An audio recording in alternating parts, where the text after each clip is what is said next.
기도합니다. 하나님, 오늘 이 시간 우리에게 겸손한 마음과 온유한 마음을 주셔서 하나님의 말씀에 겸손하고 온유한 심령으로 귀 기울여 하나님 듣게 하여 주시고, 하나님 그 말씀을 귀로만 듣는 어리석은 자 되지 아니하며 주의 말씀을 청종하며 그 말씀에 순종하는 하나님의 귀한 믿음이 우리에게 있게 하여 주시옵소서.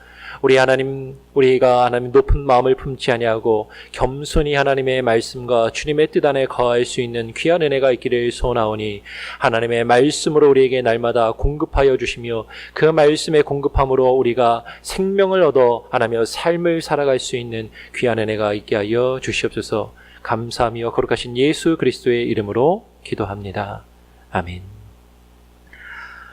여러분, 성경 말씀이 참된 하나님의 말씀이신 걸 믿으십니까? 안 믿으시나요? 별로 목소리가 대답하시는 분이 몇 분 안 계신 것 같은데, 여러분, 성경 말씀이 참된 진리의 말씀이고 오류가 없는 참된 진리의 말씀인 걸 믿으십니까? 그런데 어떤 사람들은 이렇게 이야기해요. 야, 무슨 성경에 오류가 없냐? 성경에 무슨 참된 진리의 말씀이냐? 성경에 보니까 이해할 수 없고 우리가 받아들일 수 없는 기적 같은 그런 얘기들이 동화 속에나 나올 법한, 그런 옛날 이야기에나 나올 법한 그런 이야기들이 많이 쓰여 있던데 그게 무슨 진리냐? 라고 이야기하는 사람들이 있는 것을 보게 돼요. 성경에 오류가 없다고? 성경에 정말로 진리가 참된 진리만 있다고? 근데 성경을 내가 읽어보니까 이 세상의 이치에 맞지 않는, 이 세상의 상식에 맞지 않는 그런 이야기들이 많이 써 있더라 라고 이야기하는 사람들이 우리 주변에 종종 있는 것을 보게 됩니다. 그러면서 그런 사람들이 하는 대표적인 예 중에 한 이야기가 뭔지 아십니까? 오늘 바울이 지금 하고 있는 이야기예요. 바울이 오늘 17절에, 오늘 우리가 읽은 17절의 말씀해 보니까 바울이 이런 이야기를 합니다. 돌 감람나무인 내가 참 감람나무인 그들 중에 접붙임이 되었다라고 지금 이야기를 해요. 돌 감람나무 가지를 참 감람나무 가지에다가 접붙였다라는 것이죠.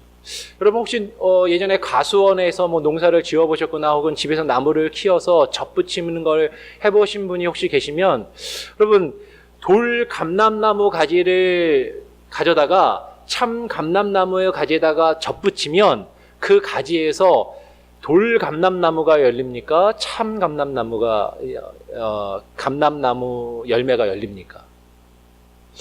일반적으로는요, 어떤 좋은 가지를 갖다가 나쁜 가지에다가 접붙인다라고 이야기해요. 열매를 잘 맺을 수 있는 실할 가지를 좀 실하지 못한 나무에다가 접을 붙이면 그 나무에서 이제 좋은 열매가 열릴 수 있도록 그렇게 좋은 가지를 가져다가 접붙임을 하는 게 일반적인 상식이라고 합니다.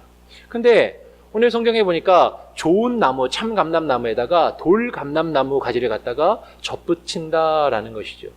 그래서 어떤 사람들은 성경의 말씀이 그래도 우리가 믿어야 되는 진리의 말씀이니까 다른 나무는 다 모르겠는데 감람나무는 나쁜 가지를 가져다가 좋은 나무에다 접붙이면 좋은 열매가 맺힌다라고 그렇게 설명하는 분들도 종종 있더라고요. 그런데 원래 원예를 하시는 분들이나 농사를 짓는 분들 이야기를 들으면 감람나무라고 해서 나쁜 가지를 가져다가 좋은 나무에다 갖다 붙인다고 좋은 열매를 맺는 게 아니랍니다. 이 접붙이는 원리는 원래 좋은 가지를 가져다가 나쁜 나무에다가 접을 붙여서 그 나무가 좋은 열매를 맺을 수 있게 해준다는 거죠. 그러니까 기본적인 접붙임에 상식에도 맞지 않는 이야기를 지금 사도 바울이 하고 있다라는 거예요. 그러니까 성경이 지금 기본 상식도 없는 사람이, 사도 바울이라는 사람이 농사도 지어본 경험도 없는 사람이, 과수원도 해본 경험이 없는 사람이 잘못된 상식과 지식을 가지고 성경을 쓰고 있는 거 아니냐? 그런데 성경이 진리의 말씀이라고? 그건 진리가 아니야. 성경은 진리가 아니야. 라고 이야기하는 사람들이 있더라라는 것이죠. 어떻게 들으면 그런가 싶어요. 여러분, 정말 바울이 나무를 접붙이는 그 기본적인 원리를 잘못 알고서 잘못된 상식과 지식을 가지고 성경을 썼는가 하는 것이에요. 만약에 그렇지 않다면 바울은 왜 이런 말도 안 되는 비유를 성경에다가 지금 썼는가 하는 것이죠.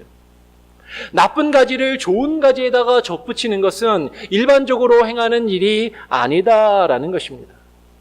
그런 일은 행하지 않는다라는 거예요. 근데 지금 성경을 잘 읽어보면, 뒤에까지 곰곰이 쭉 읽어보면 바울도 그걸 알았던 것 같은 그런 느낌을 받게 됩니다. 왜냐하면 뒤에 보면, 우리가 읽진 않았지만 24절에 보면 바울이 이렇게 이야기를 하거든요. 바울이 내가 원 돌 감람나무에서 찍힘을 받고 본성을 거스려 좋은 감람나무에 접붙임을 얻었은즉이라고 이야기하는 것을 보게 돼요. 그럼 돌 감람나무 가지였던 우리가 좋은 감람나무에 접붙임을 얻는 것은요, 일반적인 세상의 상식으로는 있을 수도 없고 하지도 않는 일이다라는 것이에요. 일어날 수 없는 일이, 해서는 안 되는 일이 지금 이루어졌다라는 거예요. 여러분, 여기에 사실은 하나님의 은혜가 있습니다.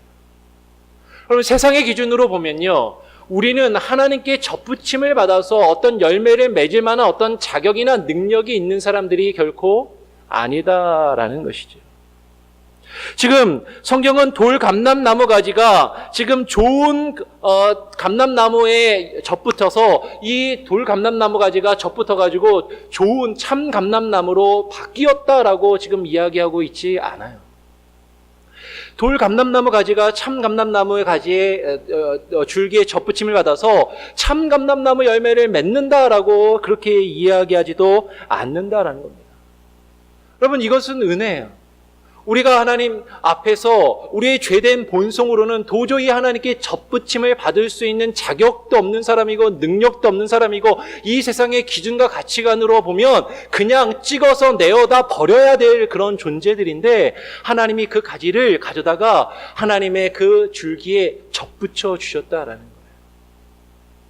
근데 우리는 이 말씀을 자꾸 우리의 기준으로, 우리의 상식으로 이해하고 읽으려고 할 때가 있는 것을 보게 됩니다. 근데 지금 사도 바울이 말하려고 하는 것은 그런 것을 이야기하려는 것이 아니라는 거죠. 우리가 하나님께 접붙임을 받아서 돌감람나무였는데 참감람나무로 바뀌었다. 여러분, 예수 그리스도를 믿고 예수님을 영접한 다음에 여러분의 신앙생활을 시작한 이후에 여러분의 성품과 여러분의 성격과 여러분의 말과 행동이 완전히 싹 다 바뀌셨습니까? 우리가 조금씩 변해가는 것을 경험해요. 그것은 성화의 관계이고, 이제 우리가 조금 더 나중에 설명하겠습니다. 그런데 우리가 예수님을 믿는다고 해서 예수님을 영접한 그 순간에 내 성품과 내 성격과 나의 죄된 본성이 완전히 다 사라지는 것이 아니라는 거죠. 우리의 돌 감람나무의 성품은 사실 그대로 남아있어요. 내가 오랫동안 예수 그리스도를 믿고, 내가 오랫동안 하나님을 믿고 신앙생활을 하면서 이제는 내가 그래도 많이 성장하고 성숙해서 내가 신앙이 자란 것 같은데 라고 할 때쯤 어느 순간에 불쑥불쑥 나의 옛 죄된 본성과 성격들이 욱욱 치밀러 올라오는 그런 모습들을 보게 됩니다. 그리고 그런 말을 내뱉고 그런 행동을 하고 그러한 죄악들이 불쑥불쑥 내 안에서 튀어나오는 모습들을, 죄의 본성들을 가지고 있는 것을 우리는 보게 돼요. 지금 성경이 우리에게 말하고 있는 것은 우리가 하나님께 접붙임을 받아서 우리의 죄된 본성 자체가 그냥 하루아침에 갑자기 싹 변해서 우리가 온전히 하나님이 기뻐하시는 참된 열매들을 맺는 존재로 바뀌었다라고 지금 말하고 있는 것이 아니다라는 거예요. 오늘 바울이 말하고 있는 그대로 읽으면 바울은 이렇게 이야기합니다. 돌 감람나무인 네가 그들 중에 접붙임이 되어 참 감람나무 뿌리에 진액을 함께 받은 자가 되었다라는 겁니다. 여러분, 우리 안에는 돌 감람나무의 본성이 아직 남아있어요. 죄된 본성이 우리에게는 아직 남아있지만 계속해서 우리가 분명히 달라진 것은 무엇이냐면 그 참 감람나무 뿌리로부터 그 진액을 계속해서 공급받아서 우리 안에 있는 우리의 영혼에, 우리의 삶 가운데 흐르고 있는 그 진액이 하나님에게서 공급되는 그 참된 진액으로 우리 안에 채워져 가는 것을 말하고 있다라는 것이죠. 여러분, 지금 바울이 말하려고 하는 것은 어떤 원예나 식물학의 이야기를 하고 있는 것이 아닙니다. 지금 바울이 지금 로마서에서 말하려고 하는 것은 하나님께 속하는 자, 하나님께 속하여 하나님께 양자됨을 얻는 자, 원래는 하나님께 속하지 아니하였던 자들이 어떻게 하나님께 속하게 되었고 그 하나님께 속하게 된다라는 것을 통하여 우리가 어떠한 것을 얻는 자인가라는 그 영적인 원리를 지금 그 거룩함의 원리에 대하여 설명해 주기를 원하고 있다라는 거예요. 그래서 지금 이 감람나무의 이야기를 하기에 앞서서 바로 앞에 사도 바울이 16절에 무엇을 이야기합니까? 16절에 보니까 제사하는 처음 익은 곡식가루가 거룩한 즉 떡덩이도 그러하다라고 이야기를 해요. 바울은 하나님께 제사하여 바치는 떡덩이가 거룩한데, 여러분 하나님께 성전에서 제사하여 바치는 떡덩이는 거룩합니다. 그건 거룩하거든요. 근데 그 떡덩이가 거룩한데 그 떡덩이가 거룩한 이유가 무엇인지에 대해서 말하는 거예요. 하나님께 제사하여 바치는 처음 익은 그 곡식 가루가 거룩하기 때문에 그 떡덩이를 만든 그 곡식가루가 처음 익은 곡식가루로 만드는데 그 처음 난 것이 하나님이 거룩하게 구별하여 주셨기 때문에 그것으로 만든 떡도 거룩하다라는 것이죠. 근데 많은 사람들은 어떻게 생각하냐면 하나님께 제사하여 바쳐진 것이니까, 하나님께 제사로 바치는 것이니까 이것이 거룩하다라고 생각하는 거예요. 근데 여러분 성경은 전혀 반대로 이야기합니다. 하나님께 바쳐졌으니까 거룩한 것이 아니라 하나님이 거룩하게 구별하여 주셨으니까 그것이 하나님께 바쳐질 수 있는 떡으로 만들어졌다라고 이야기하는 거예요. 다시 이야기하면 그 떡 자체가 거룩한 것이 아니라, 그 떡 자체가 어떤 특별한 무엇이 있는 것이 아니라 그 근원이 되는, 그 떡이 만들어지는 근원이 되는 가루가 거룩하기 때문에 그 떡도 거룩하다라고 이야기하는 것이에요.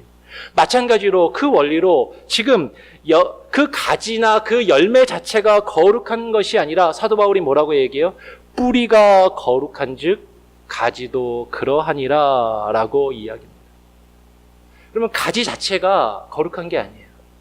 가지 자체에 달리는 잎사귀나 열매들이 뭔가 그럴듯해 보이고 뭔가 풍성해 보이고 뭐가 있으니까 그게 거룩해 보이는 것이, 그래서 거룩한 것이 아니라 그 뿌리가 거룩하니까 가지도 거룩하다라고 이야기하는 겁니다. 근데 우리는 자꾸 하나님께 접붙임을 받은 우리들이 내 자신이 거룩한 존재라고 생각할 때가 종종 있는 것 같아요. 아니, 나는 거룩하다고 생각하지 않지만 내가 행하는 어떤 행위들, 내가 행하는 어떤 열매들, 내가 어떤 무엇인가 만들어내는 그 결과가 거룩한 것이라고 생각할 때가 종종 있는 것 같습니다. 그런데 접붙임을 받은 그 본래 돌 감람나무인 우리들은요, 결코 거룩한 존재들이 아니다라는 거예요. 우리는 죄된 성품과 그 본성을 계속해서 가지고 살아가는 연약한 존재들입니다. 사실은 우리는 거룩한 열매를 맺을 수도 없고 맺을 자격도 없는 그런 사람들이라는 것이에요. 그런데 하나님 앞에서 우리가 거룩함을 받는데요, 우리가 거룩히 여김을 받는데 우리가 거룩한 것은 내 자신이 거룩하기 때문이 아니라, 내가 거룩한 잎사귀와 열매를 맺기 때문에 거룩한 것이 아니라 그 참 감람나무의 뿌리에 진액을 받기 때문에 거룩하다라고 지금 바울은 이야기하고 있다라는 것입니다. 여러분, 지금 이 개념을 잘 잡으셔야 됩니다.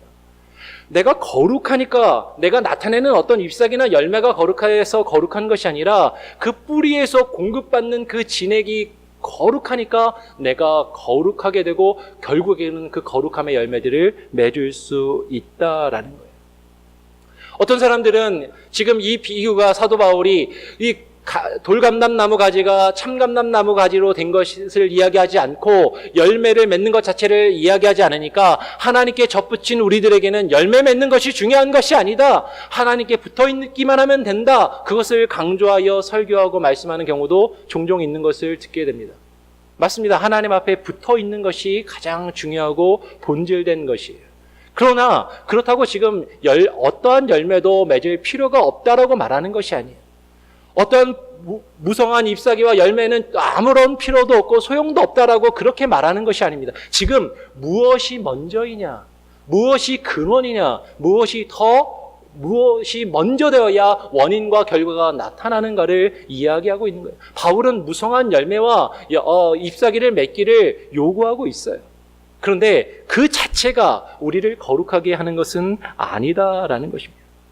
그래서 오늘 18절에 사도 바울이 말하는 것이죠. 자긍하지 말라. 자만하지 말아라. 내가 뿌리를 보존하는 것이 아니요 뿌리가 너를 보존하는 것이니라 라고 이야기합니다. 그들 중에 접붙임이 되어 참 감람나무에 속한 자가 되었기 때문에 그 가지들을 향하여 너는 자긍하지 말아라 라고 지금 바울은 이야기하고 있다라는 것이. 그런데 우리는 어떤 마음을 가지냐면 참 감람나무 뿌리의 진액을 함께 받은 다른 가지들을 향해서 우리는 자긍할 때가 많이 있더라라는 거죠. 왜요? 내 잎사귀는 이렇게 푸르르고 내 열매는 이렇게 보기 좋은데 너의 잎사귀는 왜 이렇게 누리끼리하고 열매도 맺지 못하고 시들시들하냐라고 우리는 나와 함께 그 진액을 받는 그 가지들을 향해서 비난하고 그들 앞에 자만하고 자긍할 때가 있더라라는 거예요. 근데 바울은 지금 이야기합니다. 우리가 아무리 우리 자신과 우리의 행위들을 자긍할지라도 하나님 앞에 사람들 앞에 자랑할지라도 네가 뿌리를 보존하는 것이 아니다라고 이야기합니다. 네가 뿌리를 보존하는 것이 아니라 뿌리가 너를 보존하는 것이라고 이야기하는 것이에요. 그런데 가진 우리들의 생각은요, 우리의 잎사귀와 우리의 열매가 그 뿌리를 보존한다라고 생각할 때가 종종 있는 것 같아요. 내가 뭔가 열심히 해서 내가 뭔가 결과를 내면 그것으로 이제 좋은 일이 이루어지고 그것으로 교회가 세워지고 교회가 지켜지고 하나님의 복음이 증거되고 세워질 것이라고 생각하는 것이죠. 여러분 다시 이야기합니다. 우리가 그런 열매들을 맺을 필요가 없다라고 이야기하는 것이 아니에요. 근데 성경은 이야기합니다. 그것이 뿌리를 보존하는 것이 아니라 뿌리가 그 가지를 보존한다라는 것이. 우리는 내가 뭔가 열심히 교회에서 하고 뭔가 내가 열매를 내고 결과를 내고 성과를 내면 많은 사람들이 모이면 그러면 교회가 보존되고 지켜지고 하나님의 나라가 세워지는 것이라고 생각할 때가 있는 것 같아요. 그런데 그렇지 않다라는 것입니다. 하나님의 그 참된 복음의 뿌리에 우리가 붙어있고 그로부터 그 참된 복음의 진액을 하나님의 그 말씀의 진액을 우리가 공급받을 때 그 가지가 푸르르며 열매를 맺는 것이지 그 가지 자체가 아무리 푸르르고 열매를 맺었다고 해서 거룩해지는 것이 아니다라는 것입니다. 그런데 우리는 어떻게 하길 원하냐면 그저 어디서 푸르른 가지나 열매 가지가 있으면 그것을 주워다가 내 나무에다가 걸쳐놓기를 바라는 것 같은 그런 마음을 가질 때가 있더라라는 거예요. 아무리 무성한 잎과 열매를 가진 나무를 그 나무에다 걸쳐놓는다 할지라도 여러분 비바람이 불고 햇볕이 내리치면 그 잎사귀는 말라버리고 열매는 날아가 버릴 수밖에 없다라는 거죠. 근데 우리는 겉으로 드러나는 그것 자체가 교회를 지키고 하나님의 나라를 보존할 수 있을 것처럼 생각한다라는 것이죠. 그 뿌리는 바로 우리 주가 되시는 예수 그리스도. 그리고 그 예수 그리스도의 말씀과 교훈의 그 뿌리의 그 진액이 우리에게 공급되어야만 한다라는 거예요. 우리 한번 성경 말씀을 같이 한번 읽어보겠습니다. 골로새서 2장 6절 7절 말씀을 한번 같이 한번 읽어보겠습니다. 골로새서 2장 6절 7절 앞에 스크린에 보일 겁니다. 같이 한번 읽어보죠. 골로새서 2장 6절 7절 시작. 그러므로 너희가 그리스도 예수를 주로 받았으니 그 안에서 행하되 그 안에서 뿌리를 박으며 세움을 입어 교훈을 받은 대로 믿음에 굳게 서서 감사함을 넘치게 하라. 여러분 지금 바울은 분명하게 이야기합니다. 우리의 행위에 열심히 내가 무언가 어떤 성과를 내고 결과를 내는 그것이 우리의 믿음을 세우는 것이 아니라 예수 그리스도의 말씀을 받아서 그 말씀에 우리가 굳게 세워져 갈 때 그 열매들은요 자연스럽게 나오는 것이. 그런데 우리는 거꾸로 열매를 맺으면 우리가 튼튼히 세워질 것처럼 생각할 때가 있더라라는 것이. 오늘 20절에 사도 바울이 이야기합니다. 우리가 그 믿음에 섰기 때문에 높은 마음을 품지 말고 도리어 두려워하라 라고 이야기합니다. 20절에 바울이 옳도다 저희는 믿지 아니함으로 꺾이우고 너는 믿음으로 섰느니라 라고 이야기해요. 저희는 믿지 아니함으로 꺾이우고, 저 유대인들은, 하나님의 백성이라고 스스로 말하던 저 유대인들은 믿지 아니함으로 꺾였다라고 이야기합니다. 그런데 여러분, 유대인들이요, 겉으로 드러나는 그 행위가, 겉으로 드러나는 그 종교적인 활동과 모습이 결코 어떤 믿음의 행위들이, 어떤 종교적인 행위들이 전혀 없었던 것이 아니다라는 것이에요. 그들에게는 많은 행위들이 있었습니다.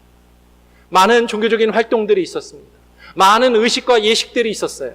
그런데 그들은 예수 그리스도에게 접붙어 있지 않았다라는 것이죠. 예수 그리스도에게 붙어 있지 않았고 그 뿌리의 진에게 그 말씀의 교훈을 그들은 받지 않았기 때문에 그들은 꺾여져 나갔다라고 이야기하는 것입니다. 요새 텃밭에서, 사택의 텃밭에 몇몇 식물들을 좀 키우는데요. 식물들이 보면 어떤 순간에 보면 잎사귀가 무성했는데 갑자기 시들 때가 있어요. 보면은 뿌리가 이제 썩어서 이제 시들시들하면 그 다음에 잎사귀들이 사라지더라고요.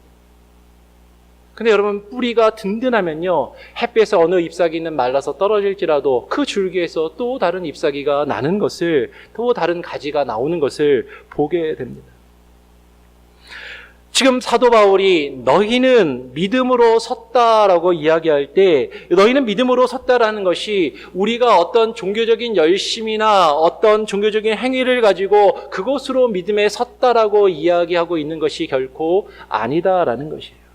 너희가 믿음으로 섰다라는 것은 바울이 지금 말하고 있는 말을 우리가 그대로 따라 읽을 때 예수 그리스도께 접붙어서, 예수 그리스도에게 붙어서 그의 말씀과 교훈을 우리가 계속해서 공급받아 서 있다라는 것입니다. 여러분, 그러니까 우리가 믿음으로 섰다라는 것은 결코 우리의 능력으로, 우리가 만들어내는 어떤 결과로 서 있는 것이 아니기 때문에 우리는 결코 자만하거나 높은 마음을 품어서는 안 된다라는 것이죠. 오히려 예수 그리스도에게 떨어져서 그분의 말씀과 교훈을 받지 않는 것을, 우리가 혹시라도 그렇게 교만한 마음을 품고 그의 말씀과 교훈을 공급받는 것을 중단하고 멈출 것을 도리어 두려워하라라고 지금 바울은 이야기하고 있는 거예요.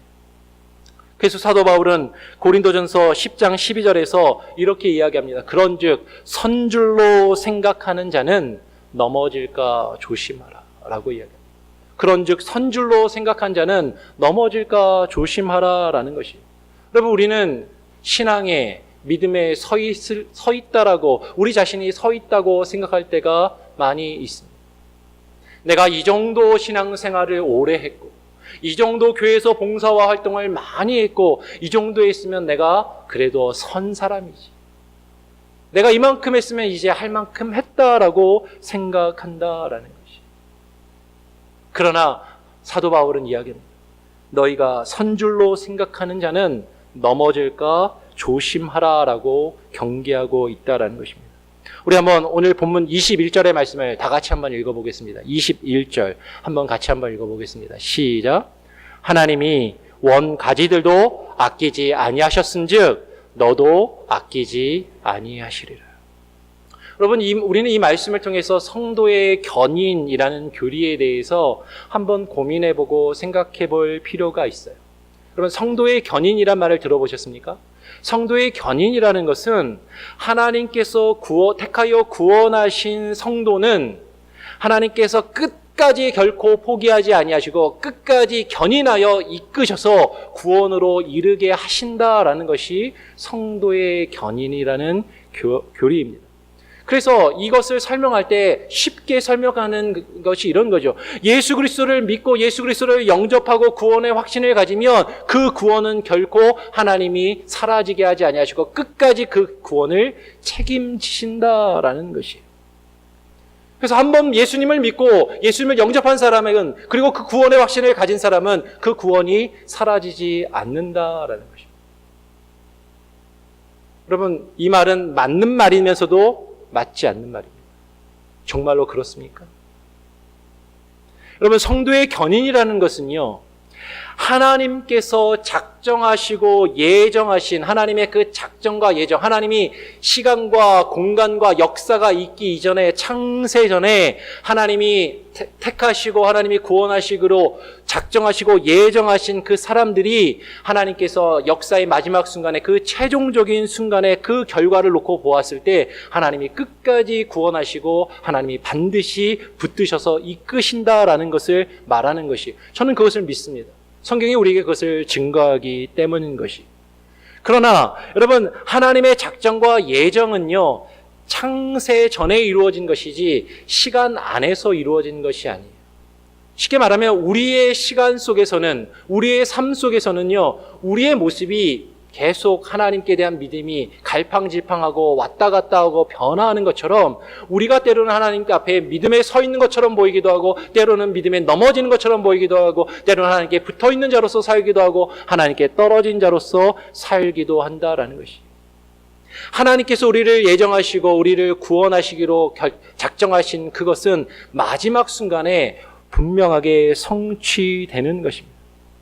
즉, 성도의 견인이라는 것은 하나님께서 구원하시기로 예정하신 성도는, 창세전에 예정하신 성도는 마지막 때에 반드시 하나님이 구원의 결과를 주신다라는 것이지, 지금 내가 한번 예수님 믿었으니까, 내가 영접기도 한번 하고 구원의 확신을 갖고 있다라고 생각하니까 나는 어떻게 살아도 내 구원에는 전혀 지장이 없다라고 성경은 우리에게 그렇게 말하고 있는 것이 아니다라는 것이에요.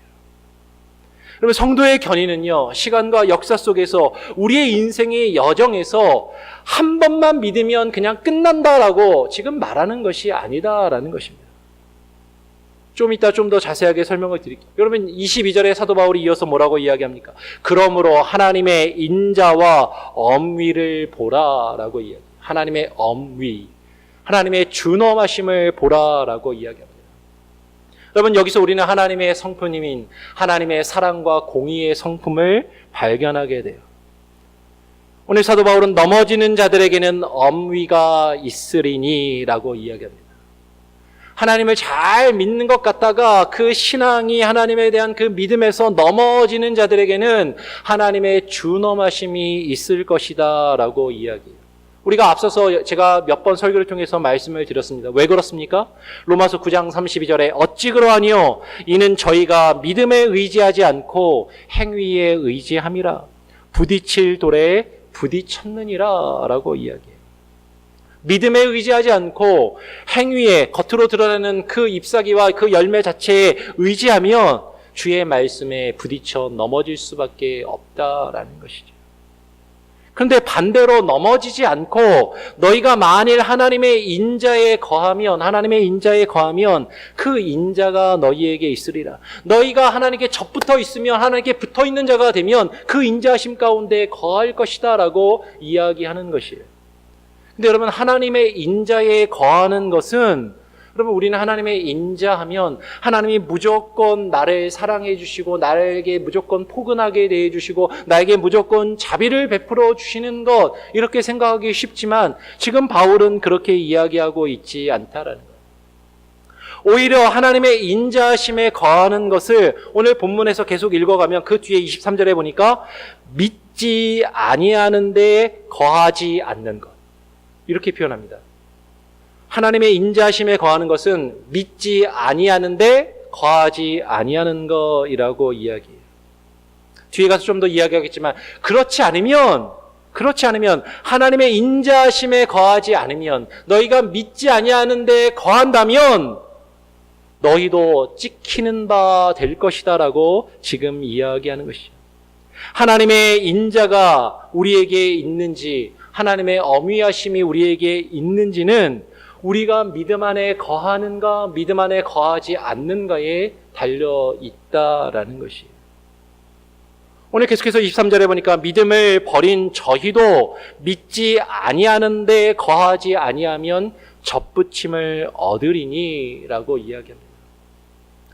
다시 말씀드리지만 믿지 아니하는데 거하지 않는 것은 그 앞에 22절에 뭐라고요? 하나님의 인자하심에 거하면과 같은 의미다라고 말씀을 드렸어요. 그런데 지금 제가 여러 번 읽지만 왜 말이 되게 어렵지 않습니까? 믿지 아니하는데 거하지 아니하면. 바울은 뭐 이렇게 어렵고 복잡하게 말을 했을까? 그냥 믿으면 이러면 되는데, 그죠? 믿으면 하나님의 인자가 너희에게 있을 것이다 라고 그냥 아주 쉽게 이야기할 수 있는데, 믿지 아니하는데 거하지 아니하면이라고 왜 이렇게 어렵고 복잡하게 말하고 표현하고 있을까 하는 것이에요. 여러분, 우리는요, 믿음을 아주 단순하고 아주 쉽게 설명하기를 원합니다. 믿음에 대해서 쉽게 설명해 주길 원해요. 그리고 단순하게 그것을 이해하고 단순하게 믿기를 원합니다. 왜? 그저 쉽게 믿고 쉽게 구원받고 싶은 것이죠. 그런데 바울은요, 그 믿음에 대해서 지금 그렇게 단순하게 설명하고 있지 않다라는 거예요. 믿음은요, 우리가 생각하는 것처럼 쉽고 단순한 문제가 아니다라는 것입니다. 그러면서 지금 바울이 애써 참 어렵게도 거하면이라는 표현을 쓰고 있다는 거죠. 하나님의 인자심에 거하면, 그 믿음에 거하지 아니하는데 있으면 거한다라는 표현을 굳이 지금 힘들게 표현하고 있다라는 거예요. 여러분, 지금 이 거하면이라는 말이 영어로 보면요, 영어 성경으로 보면 continue in이라고 합니다. continue in. 어떤 성경은 persist in이라고 그렇게 번역해 놓은 것을 보게 돼요. 그럼 지금 거한다라는 게 뭐예요? 계속해서 그 안에 있다라는 거예요.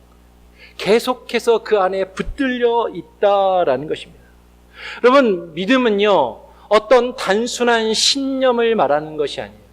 내가 한번 그래? 동의해. 그렇게 믿어. 라고 그저 한번 내가 깨닫고 그렇게 생각하고 그냥 마음으로 한번 느끼고 감동받고 끝나면 그것이 믿음이라고 성경은 우리에게 결코 이야기하고 있지 않다라는 것입니다.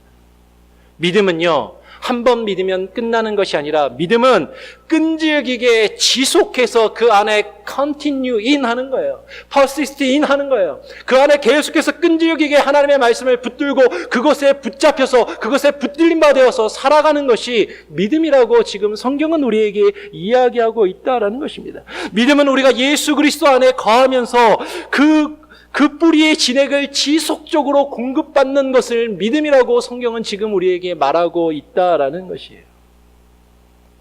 그 뿌리의 진액이 되는 주의 말씀과 교훈을 지속해서 공급받아야만 그것을 멈추지 않고 하나님께 접붙임을 받아 하나님께 붙어 있어야 그것이 믿음이다라고 지금 성경은 이야기하고 있다라는 것입니다. 그럼 반대로 말하면 계속해서 그 뿌리의 진액을, 주의 말씀과 교훈을 우리가 계속해서 지속적으로 공급받고 그 안에서 우리가 살아가고 있지 않다면 그건 믿지 않는다라는 거예요. 그건 믿음이 아니다라는 것입니다. 믿음의 모양은 있을지 모르지만, 믿음의 겉모습은, 그 잎사귀는 있을지 모르지만 결코 그것은 참된 믿음에 서 있는 모습이 아니다라는 것이에요. 즉 주의 말씀과 교훈의 지속적인 공급으로 저희를 붙드실 능력이 하나님께 있다라고 지금 바울은 이야기합니다. 믿지 아니하는데 거하지 아니하면, 그 말씀에 붙들림 받아 그 공급을 계속 받지 않는 곳에 거하지 아니하고 접붙임을 받아서 하나님 앞에 그 능력으로 우리가 하나님께 속한 자가 되어야 한다라는 것이에요. 그것은 하나님의 능력이다라는 것입니다. 여러분, 믿음 안에 거하는 그것이 마치 나의 힘과 의지와 노력으로 되는 것이라고 우리는 생각하면서 스스로 높아질 때가 있는 것을 보게 돼요. 왜? 내가 믿기 시작했고, 내가 신앙생활 열심히 하고 있고, 내가 하나님께서 주어진 그 직분에 충성봉사하면서 열심히 하니까 그것으로 우리는 높아질 때가 있더라라는 거예요. 그런데 여러분, 접붙이심을 얻는 것은 우리의 능력이 아니라 하나님의 능력으로 우리가 붙어 있게 되는 것입니다. 그래서 우리는 높은 마음을 품어서는 안 된다라고 바울은 이야기하는 것이죠. 우리가 하나님 나라의 접붙임을 받는 것은 주의 말씀과 교훈의 지속적인 공급을 받음으로 우리가 접붙임을 받을 수 있는 것이에요. 여러분, 다르게 얘기하면 우리가 지속적으로 주의 말씀과 교훈의 공급하심을 받지 않으면 우리는 하나님의 나라에 붙어있는 존재들이 아니다라는 것입니다. 겉으로 드러나는 모습이 어떠하든지 간에 우리가 지속적으로 주의 말씀과 교훈의 공급함을 받지 않으면 하나님의 나라에 붙어 있는 자들이 아니다라는 것이에요. 쉽게 이야기하면 이렇게 이야기할 수 있습니다. 우리가 날마다 성경을 읽지 아니하고 하나님의 말씀을 배우기를 힘쓰지 않고 성경 공부에 참여하지 않고 그저 내가 성경에 대해서 알 만큼 안다. 내가 신앙에 대해서 알 만큼 알고 경험할 만큼 경험했고 할 만큼 했다라고 우리 스스로 높은 마음을 품고 있다면 그것은 하나님께 붙어있는 자들의 모습이 결코 아니다라는 것이에요. 우리는 겸손하게 날마다 하나님의 말씀에 공급하심을 구하는 모습으로 살아가야만 한다라는 것입니다. 믿음을 저버리고 넘어진 자들도 하나님의 말씀을 통해서 다시 접붙이심을 얻을 수 있다라고 오늘 성경은 우리에게 희망을 주시는 것이죠. 지금 순간적으로 믿음을 저버린 자들도, 믿음을 넘어진 자들도 다시 접붙이심을 받아서 하나님의 주의 말씀이 있는 곳에 그 말씀에 계속 공급을 받으면 다시 접붙이심을 받을 수 있다라는 것이에요. 잠시 믿음을 저버리고 넘어진 자들이라 할지라도 그들이 하나님께 택하신 자라면 다시금 하나님께 접붙이심을 얻을 수 있다라는 것. 여러분, 이것은 성도의 견인의 교리와 위배되는 것이 아닙니다. 하나님은 그렇게 우리를 견인하시고 우리를 그렇게 이끄신다라고 약속하고 계시는 것이. 그것은 살아계신 하나님의 주권과 능력입니다. 그것은 하나님의 말씀의 공급을 통해서 우리에게 나타나는 하나님의 은혜이자 하나님의 능력이에요. 당연히 있을 수 있는 일이 되는 것이 아니라 있을 수 없는 것이 우리에게 이루어지는 놀라운 은혜가 우리에게 주어진다라는 것이에요. 우리 마지막으로 24절의 말씀을 한번 읽고 말씀을 정리하려고 합니다. 24절 같이 한번 읽어보겠습니다. 시작. 내가 원 돌 감람나무에서 찍힘을 받고 본성을 거스려 좋은 감람나무에 접붙임을 얻었은즉 원 가진 이 사람들이리야 얼마나 더 자기 감람나무에 접붙이심을 얻으리야. 바울은 지금 이야기합니다. 네가 지금 이 말씀을 읽는 우리의 입장에서는 우리가 원 돌 감람나무에서 찍힘을 받고 본성을 거스려 좋은 감람나무에 접붙이심을 얻었다라고 이야기해요. 여러분, 죄인인 우리가, 죄의 본성으로 가득한 우리가 예수 그리스도에게 접붙임을 얻어서 하나님께 속하는 하나님의 자녀들이 되는 것은요, 이건 놀라운 은혜예요. 도저히 있을 수 없는, 이 세상의 상식으로는, 이 세상의 지식으로는 이해할 수도 없고 설명할 수도 없고 이루어질 수 없는 그 은혜가 우리에게 이루어진 것입니다. 그것은 주의 말씀의 지속적인 공급을 통하여 우리의 본성이 완전히 하나님에 속한 자로서 우리 안에 있는 것들이 새로워지는 것을 이야기하는 것이에요.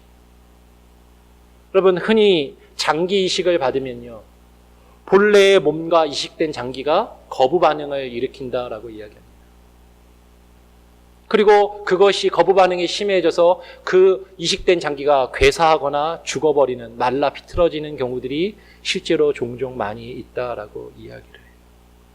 그런데 그 이식된 장기가 그 몸 안에서, 그 몸에서 공급되는 그 몸의 진액을 충분히 받고 그것으로 젖어들고 그 몸에 적응이 되고 그 몸과 하나가 되면 살게 되는 거예요.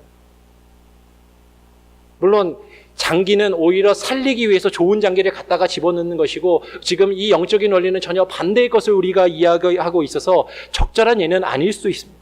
그런데 분명한 것은 뭐예요? 우리가 살기 위해서는, 우리가 하나님께 접붙여서 하나님께 속하여서 우리가 살기 위해서는 그 몸에서 공급되는 그 혈액과 진액을 지속적으로 공급받아야 우리가 살 수 있다라는 것입니다. 이것은 변하지 않는 진리인 것이에요. 우리가 살기 위해서는 그 하나님의 영적인 양식과 그 말씀을 우리가 지속적으로 공급받고 먹어야만 한다라는 것이죠. 반대로 말하면 여러분, 살아있는 사람은 먹어야 살 수 있습니다. 어쩌면 우리가 살아있기 때문에 먹는 것일 수 있어요. 그러나 우리가 먹지 않는다면 죽을 수밖에 없고 죽은 사람은 먹지 않는다라는 것입니다. 하나님께서 선택하신 구원받은 산 영혼은요, 영의 양식의 지속적인 공급함이 있어야 돼요. 하나님의 양식의 그 공급함을 우리가 받지 않고 누리지 않으면서 내가 살아있다라고 말한다면 그것만큼 교만한 것은 없다라는 것입니다. 지금 바울은 말합니다. 높은 데 마음을 두지 말고 내가 이만큼 신앙생활 했으면 그래도 할 만큼 했지. 내가 이 정도 성경을 알면 알 만큼 알지. 이만큼 신앙생활에서 내가 경험했으면 할 만큼 했고 알 만큼 알지. 이제 됐다라고 하는 순간 우리는 죽은 겁니다. 우리가 살아있다면 하나님의 그 말씀에 그 교훈의 진액이 날마다 지속적으로 끊이지 않고 공급되는 그 가운데 우리가 붙어 있어야만 한다라는 것이, 그것이 우리를 살리는 것이고, 그것이 우리 교회를 살리는 것이고, 그것이 우리를 변화시키고 이 교회를 변화시키는 길이에요. 몇 사람 새로운 사람이 들어온다고 교회는 결코 변화되지 않습니다. 또 바람이 불고 햇볕이 뜨거워지면 또 시들어버리고 나라가 떨어져 버릴 수밖에 없어요. 우리가 새로워지고 우리가 살기 위해서는 우리가 예수 그리스도께 붙어서 그 말씀과 그 공급하심을 온전히 받아들이며 우리의 높은 마음을 낮추고 겸손히 주의 말씀으로 날마다 그 말씀대로 살아갈 수 있는 저와 여러분이 될 수 있기를 간절히 소원하고 부탁드립니다. 기도하겠습니다. 하나님 아버지, 감사합니다. 높은 마음을 품지 말고 우리가 하나님께 속한 자로서 하나님의 그 말씀의 그 뿌리에서 우리에게 공급되는 그 진액을 날마다 공급받으며 우리의 죄된 본성과 성품이 날마다 그리스도를 닮아가고 하나님의 성품을 닮아가며 새로워지는, 그래서 하나님이 원하시는 귀한 열매들을 맺어 나갈 수 있는 놀라운 은혜가 우리의 삶 가운데 있게 하여 주시옵소서. 하나님, 우리가 영적으로 교만하지 않게 하시고 우리의 신앙이 교만하지 아니하게 하시고 하나님여 그저 멈춰서는 자 되지 않게 하시고 하나님여 계속해서 주의 말씀에 붙들림 받으며 그 말씀을 붙들고 그 말씀에 공급하심을 받고 살아갈 수 있는 놀라운 은혜가, 그 겸손함이 우리에게 있게 하여 주시옵소서. 감사와 찬양 영광 오직 주님께만 드리며 우리의 삶을 주님께 겸손히 맡기며 거룩하신 예수 그리스도의 이름으로 기도합니다.